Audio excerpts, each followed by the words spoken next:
Let's cut the bullshit. We've got straight up marketing advice. You should use it. Just drop the job. Adam and Simon's Bullshit Busters. Hey everybody, and welcome to the next episode of Adam and Simon Bullshit Busters. I'm Simon Batchelor. I am Adam Bastock. And this week we are talking about website traffic, new visitors versus returning visitors. Now this is episode 5 in our 5-part series of website success metrics. So this is the last metric we're going to be talking about in our top 5 of how to make sure your website is actually making you money. It's actually working for your business rather than just sitting there costing you money. I'm going to put a link above to the other videos we've had in this series, so do check those out before you listen to this video and it will make a lot more sense. So if you've been with us all the way through these 5-part series, then thank you very much, and we're about to get stuck into new versus returning. So Adam, do you want to give us a quick overview of the difference between a new visitor and a returning visitor? Yeah, so I think it's pretty straightforward in terms of what it's suggesting here is that there'll be a report in analytics that says a percentage of your customers that are basically brand new to your site, they've never been here, and the percentage of customers that have previously been to your site that are returning. Now this does, for the loyal listeners among you, does refer back to our episode 3 of branded versus non-branded traffic. It does kind of overlap that a little bit. The idea here also being that you want to have a fairly healthy balance here of new people coming into the website that are new to your brand and are discovering you, as well as people who are coming back to your website to then either complete a purchase, to find out more information, or to re-engage and repurchase perhaps, or do a similar kind of conversion depending on your business, obviously. Very biased towards e-commerce. I think that's the main kind of summary of it. This is slightly more agnostic than the previous metrics of a discussion, where this will take into account everyone. So whether they're coming from Facebook or Google or from forums that they're getting linked to from or anything, it is whether they are a new or a returning customer. But it's a really good kind of benchmark in terms of not how fresh is your user base, but how many people are discovering you all the time, and how many of your existing customers are perhaps you either ignoring or kind of losing out on.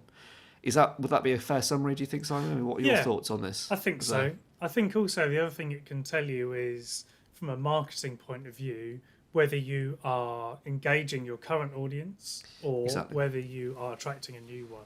So if you go to your new traffic, your new audience, which you can do in the Google Analytics, there'll be a new versus returning pie chart. You just click on new, it then breaks it down by source and tells you where they've come from. Now, if you find a lot of that's come from Facebook and you've just started posting loads on Facebook, then actually, yeah, this is working. I'm getting loads of new customers.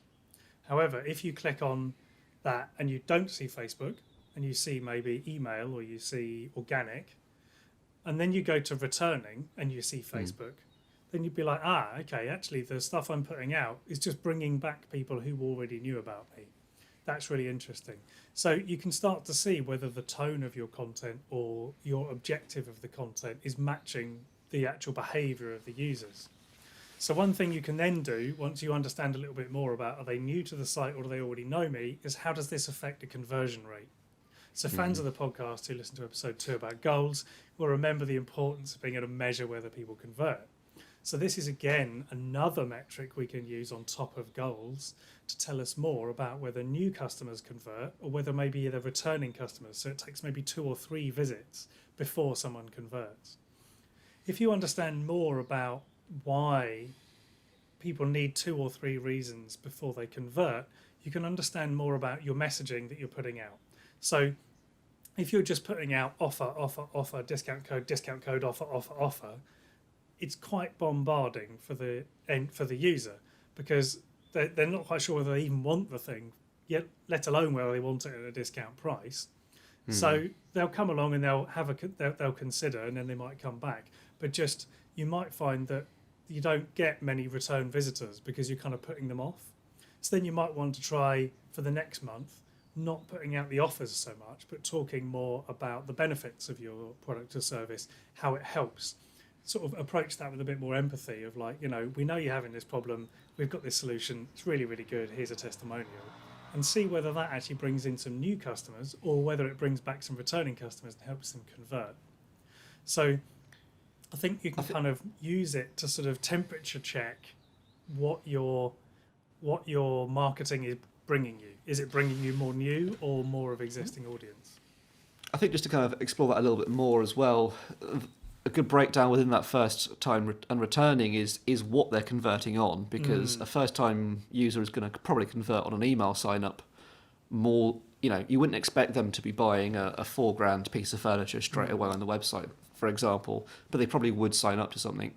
And that's where the goals really come in here, and that you can start segmenting your users and going, well, actually, what do we want them to do, and also what device they're looking at, and you can start building out that more complex user journey using these 5 metrics in conjunction with each other.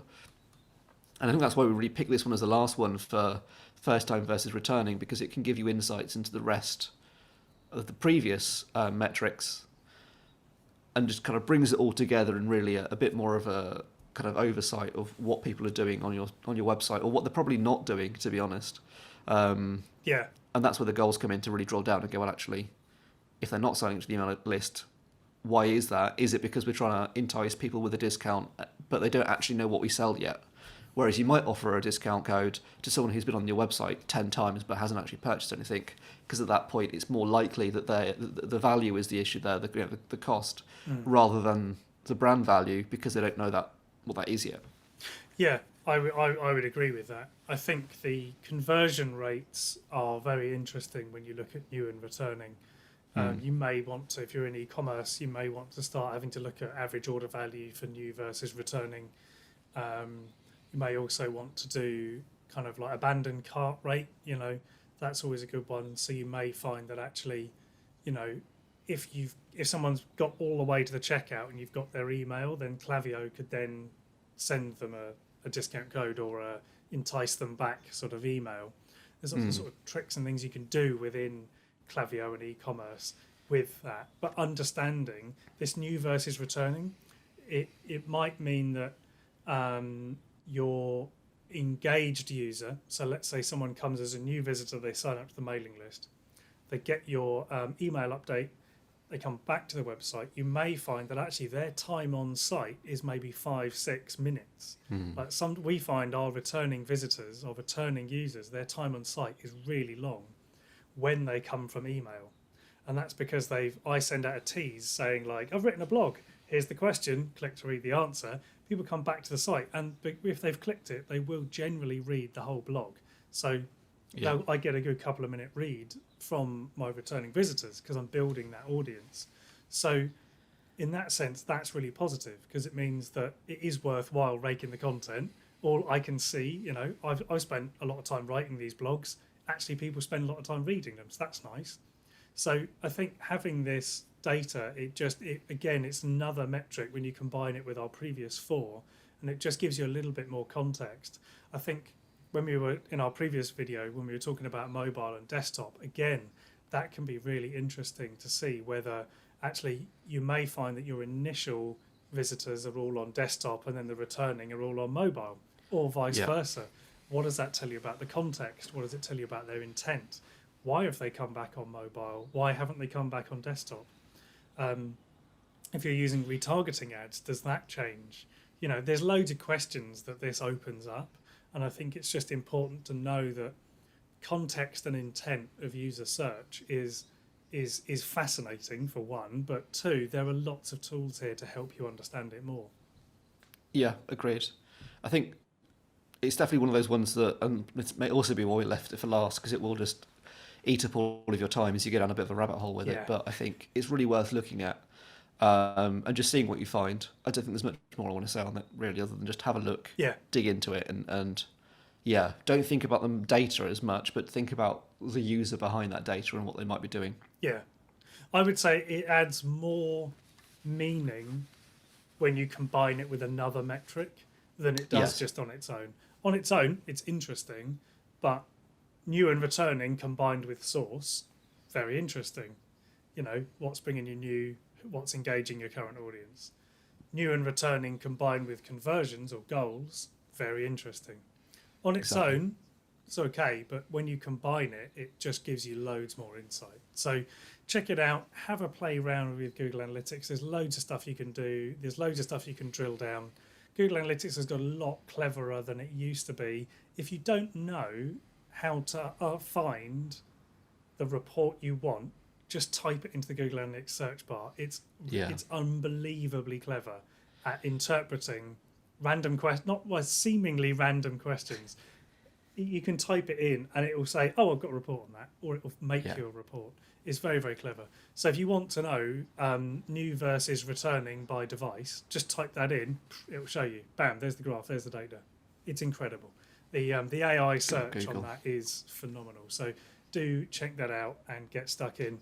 The other thing we have mentioned during this series is Google Search Console. So again, if you don't have that plugged in, yes, it's another thing to get set up. Yes, it's another couple of boxes to click, but that gives you great insight and it adds a load more data that you can use alongside Google Analytics to make informed business decisions rather than just guessing based on one graph. You can combine our top 5 metrics together and make some really impactful decisions for your marketing. So if you've got any questions about the data you're seeing, if you've spotted something that massively contradicts what we've said, if you've spotted something and you're like, I have no idea what this report means, get in touch with us. You can either go to adamandsimon.com or you can just drop a thing in the comments and we will get in touch. So thank you very much for listening to this series. We'll be back soon with another episode. So thank you very much for listening. Do give us a subscribe or a follow if you'd like to be notified when our next episode comes out. And thanks for listening, and we'll see you next time. Goodbye, everybody. Bye. Just drop the job. Adam and Simon's Bullshit Busters.